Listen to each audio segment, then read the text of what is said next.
AP ప్రభుత్వం CM Jagan పై విమర్శలు గుప్పించారు టీడీపీ రాష్ట్ర కార్యదర్శి కిమిడి రామ్ మల్లిక్ నాయుడు. రాష్ట్రంలో సైకో ముఖ్యమంత్రి గద్దె దిగే సమయం ఆసన్నమైందన్నారు. సీఎం జగన్ పాలనకు విసుగెత్తి వైసీపీ ఎంపీలు ఎమ్మెల్యేలు పార్టీని వీడుతున్నారని ఎద్దేవా చేశారు.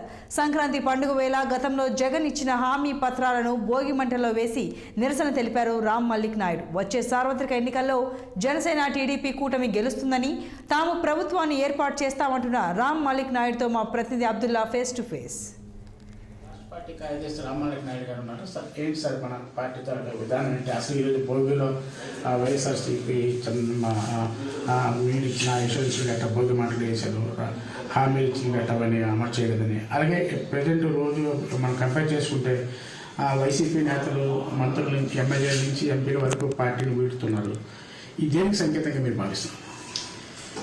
ఈరోజు చూస్తే వైసీపీ ప్రభుత్వం దానికి నూకలు చెల్లిపోయాయండి ఈ రాష్ట్రంలో. ఎందుకంటే ముఖ్యంగా మనం ఆలోచించుకోవాల్సిన విషయం ఏంటంటే, గడిచిన 5 సంవత్సరాల క్రితం ఆయన ఎప్పుడైతే పాదయాత్ర చేశాడో, ముఖ్యంగా యువతకి ఏమో 2,30,000 ఉద్యోగాలు గవర్నమెంట్ పోస్టులు ఇస్తానన్నాడు.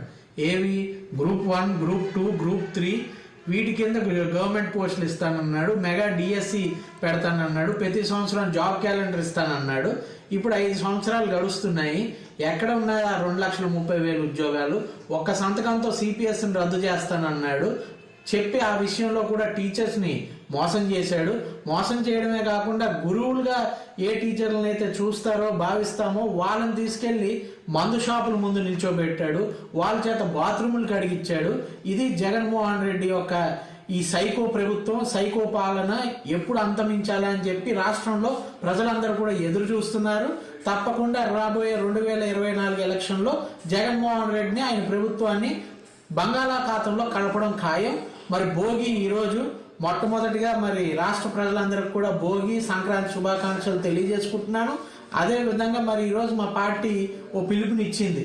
ఏంటనంటే, గడిచిన 5 సంవత్సరాల్లో ఏ ఒక్క ప్రమాణం కూడా ఏదైతే జగన్మోహన్ రెడ్డి ఆ రోజు అధికారంలోకి వస్తే చేస్తానన్నాడో ఏ ఒక్క హామీని కూడా నిలబెట్టుకోలేదు. కాబట్టి ఆ హామీ పత్రాలన్నింటిని కూడా తీసుకెళ్లి ఈరోజు భోగిలో తగలబెట్టాం. భోగిలో పాతదంతా కూడా మరి మనం తగలపెట్టడం అనేది మన ఆనవాయితీ. తగలబెట్టి అక్కడి నుంచి కొత్త సంవత్సరం, కొత్త విధానాలకి మరి శ్రీకారం చుట్టడం కూడా తెలుగు వారి ఆనవాయితీ. కాబట్టి ఈరోజు తెలుగుదేశం పార్టీ రాబోయే ఎలక్షన్లో గెలవబోతుందనడానికి ఇదొక నాంది. ఈరోజు పవన్ కళ్యాణ్ గారు, చంద్రబాబు నాయుడు గారు కలిపి ఈ కార్యక్రమాన్ని మరి అక్కడ అమరావతి రైతులతో జరుపుకోవడం జరిగింది. అదేవిధంగా రాష్ట్ర వ్యాప్తంగా కూడా తెలుగుదేశం పార్టీ శ్రేణులు ఈ విధానాన్ని జరపడం జరిగింది. ఈరోజు ఒకే ఒక నినాదం అండి. మనం చూస్తున్నాం ఏ విధంగా అయితే జగన్మోహన్ రెడ్డి సైకో ప్రభుత్వం, సైకో పాలనే కాకుండా ఇప్పుడు సైకో విధంగా మరి సీట్లు ఆయన ఇవ్వటం జరుగుతుంది. ముఖ్యంగా ఎస్సీ, ఎస్టీ, బడుగు బలహీన వర్గాలు ఎక్కడైతే ఎమ్మెల్యేలుగా ఉన్నారో ఆ సీట్లనే ఎక్కువగా ఆయన మార్చడం జరుగుతుంది. ఆ బడుగు బలహీన వర్గాలకు చెందిన నేతలు ఎంతో మంది వైసీపీని విడిచి ఈరోజు తెలుగుదేశం పార్టీలోకి రావడానికి సిద్ధంగా ఉన్నారు. ఇది రాష్ట్ర పార్టీ కార్యదర్శి రామ్మోహన్ నాయుడు గారి అభిప్రాయం. వచ్చేది తెలుగుదేశం పార్టీ కంటబద్ధంగా చెప్తున్నారు. అయితే వైసీపీలో ఉన్న ఇది ప్రజాప్రతినిధులకు విలువ లేకుండా పోయింది. ముఖ్యంగా ఎస్సీ, ఎస్టీ, బీసీ కమ్యూనిటీకి అయితే ఇక్కడ ప్రాధాన్యత లేదని అయితే తెలియజేస్తున్నారు. శ్రీనివాస్ అబ్దుల్లా, 6 టీవీ, శ్రీకాకుళం.